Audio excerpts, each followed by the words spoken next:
사랑의 샘, 평화의 소리, KCR 11시 종합뉴스, 365 헬스, 마이랑이 베이로 변호사 윤영준, 다이나스픽, 에듀킹덤 컬리지의 다네모라, EL 디자인 전망 좋은 창, JM필로 이완상 변호사 공동 제공입니다. 뉴질랜드 뉴스입니다. 뉴질랜드 유권자들의 이례적인 연합이 주택 가격을 낮추려는 크리스 비숍 주택부 장관의 임무를 지지하고 있습니다.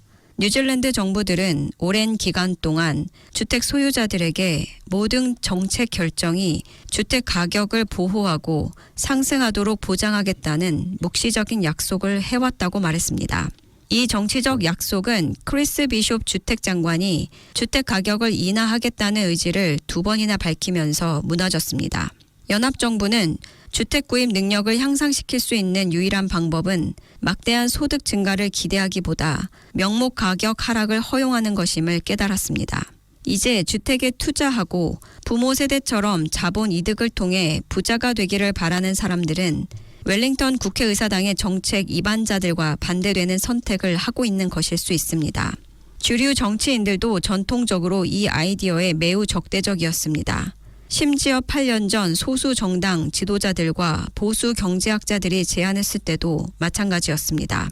그리고 그 반응은 여전히 강력합니다. 크리스토퍼 럭슨 총리는 기자들의 질문에 실질적으로 평균 주택 가격이 하락 원하지 않았지만 주택부 장관 크리스 비숍은 모든 내각이 자신의 정책 목표를 지지하고 있다고 기자들에게 말했습니다. 한편 노동당 대표 크리스 힙킨스는 의도적으로 주택 가격을 낮추는 것은 책임 있는 일이 아니며 정부 정책은 최근 주택 구매자들이 손해를 보지 않도록 주택 가격을 안정시키는 것만을 목표로 해야 한다고 말했습니다. 전 뉴질랜드 중앙은행 총재이자 정치가인 돈 브래쉬는 오랫동안 주택 가격을 하락시키는 정책을 지지해 왔습니다. 최근 블로그에서 그는 개선되지 않은 주택은 물리적 구조의 마모와 손상 때문에 거의 항상 건설 비용보다 낮은 가격에 팔려야 한다고 말했습니다. 보다 저렴한 주택을 선호하는 움직임조차도 여전히 뉴질랜드 정치의 중심에 가까이 있는 부동산 소유자들에 의해 주도되는 것으로 보인다는 점은 지적할 가치가 있습니다. 60대 노인들은 자녀들이 집을 사고 가정을 꾸리기 위해 애를 쓰고 있고 이를 관리하는 자녀들이 먼 도시에서 그렇게 하는 경우가 많다는 사실에 좌절감을 느낍니다. 액트당 대표 데이비드 시모어는 주택가격 하락을 초래할 수 있는 일련의 정책에 대한 지지를 옹호하면서 이 그룹을 지적했습니다. 전체적으로 보면 자신이 소유한 집에 만족하지만 다음 세대가 집을 어떻게 마련할지 걱정하는 사람들이 많이 있을 것이라고 그는 말했습니다. 따라서 주택에 대한 새로운 정치는 높은 주택 비용에 직면한 젊은 층과 비재정적 목표에 집중할 수 있을 만큼 안정된 노년층 간의 동맹입니다. 이 의지연합은 주택가격 하락에 찬성하는 다수를 형성하고 있으며 현상 유지로 인해 발생하는 수많은 사회적 경제적 비용으로 무장하고 있습니다. 태아난가 오 아오테아로아에서 무료 비즈니스 과정 서티피케이트 인 머니 매니지먼트를 배워보세요. 한국어 문의는 027-214-8496으로 하시면 됩니다. 감사합니다.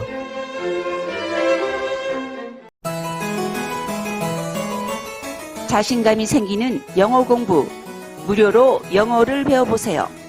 다이나스픽 한국어 문의는 027-225-1239로 하시면 됩니다. 감사합니다. 크리스토퍼 럭슨 총리는 연합정부는 뉴질랜드 국민을 더 안전하게 만들고 법과 질서를 회복하는 것에 집중하고 있다고 말했습니다. 제3분기 계획에는 총 40개의 항목이 포함되어 있으며 그중 8개는 법과 질서를 중점으로 합니다.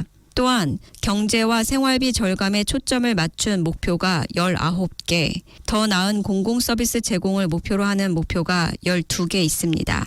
이 계획 발표는 원뉴스 여론조사 결과와 함께 이루어졌습니다. 지난주 조사에 따르면 대다수의 사람들이 연합정부의 법과 질서 정책이 자신들을 더 안전하게 만들지 않았다고 생각한다는 결과가 나왔습니다. 조사에 참여한 사람 중 19%는 더 안전하다고 느끼고 있으며 18%는 더 위험하다고 느끼고 있고 58%는 정책이 그들의 안정감에 영향을 미치지 않았다고 답했습니다. 또한 5%는 잘 모른다거나 말하기 싫다고 대답했습니다. 이에 대해 경찰 장관 마크 미첼은 연방 취임 1주년인 올해 11월 27일까지 사람들이 더 안전하다고 느끼지 않는다면 사임할 것이라고 원뉴스에 말했습니다. 1년 전보다 주택 경매는 늘었지만 매매 수준은 낮았습니다. 지난주 경매장 활동은 1월 여름 휴가 기간을 제외하고 올해 들어 최저 수준이었습니다. interest.co.nz은 지난주 236개 부동산 경매를 모니터링했는데 이는 지난주 282개, 그 전주의 301개에 비해 감소한 수치입니다. 이에 비해 경매 활동은 늦여름에 주당 600건 이상으로 최고조에 달했습니다. 지난주의 활동 부진은 아마도 전통적으로 시장이 가장 부진한 한겨울이라는 점과 마타리키 연휴로 인해 짧은 주였다는 사실이 복합적으로 작용했기 때문일 것입니다. 그러나 부동산의 수가 적었음에도 불구하고 판매율은 최근 범위 내에서 유지되었으며 제한된 부동산의 3분의 1이 판매되었습니다. 지난 11주 동안 판매율은 29에서 33%의 좁은 범위를 유지했습니다. 그러나 더 중요한 수치는 경매 활동의 연간 비교일 수 있습니다. 올해 6월 1일부터 28일까지 4주 동안 interest.co.nz은 1075건의 주거용 부동산 경매를 모니터링했으며 그중 342건이 매매되어 전체 판매율이 32%였습니다. 그러나 지난해 같은 기간 2023년 6월부터 30일 사이에는 경매된 부동산이 715개에 불과했고 그중 318개가 경매로 팔려 전체 판매율은 43%에 달했습니다. 따라서 현재 작년에 비해 경매 활동이 더 많지만 판매를 달성하기가 더 어려워지고 이는 가격 하락 압력이 더 커진다는 의미일 가능성이 높습니다.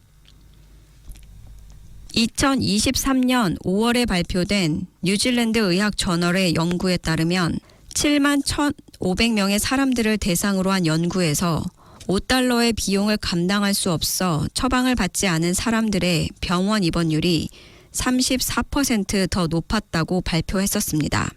2023년 7월에 처방비 부담금이 없어졌으나 국민당은 다른 서비스를 위한 자금을 확보하기 위해 이를 다시 도입했습니다. 13세 이하, 65세 이상 및 사회 서비스 카드를 가진 사람들은 여전히 해당 부담금에서 면제됩니다. 그러나 7월 1일부터 사람들은 새로운 처방에 $5를 지불해야 하며 이는 몇몇 사람들에게 부담할 수 없는 비용입니다. 웰링턴 빅토리아 대학교 연구 부교수이자 주 저자인 모나 제프리스 박사는 이로 인해 국가의 건강 시스템에 더 큰 부담이 될 것이라고 밝혔습니다. 과거에 처방비를 감당할 수 없었던 사람들은 아마도 다시 같은 상황에 처할 것이고 특히 응급실에서 병원 입원율이 더 높아질 것이라며 $5의 부담이 환자들에게 미칠 영향에 대해 극도로 우려한다고 말했습니다. 지금까지 전해드린 뉴질랜드 뉴스는 뉴스허브, 원뉴스, RNZ, 뉴질랜드 헤럴드, 스톱, interest.co.nz에서 간추렸습니다. 오늘의 환율 정보입니다.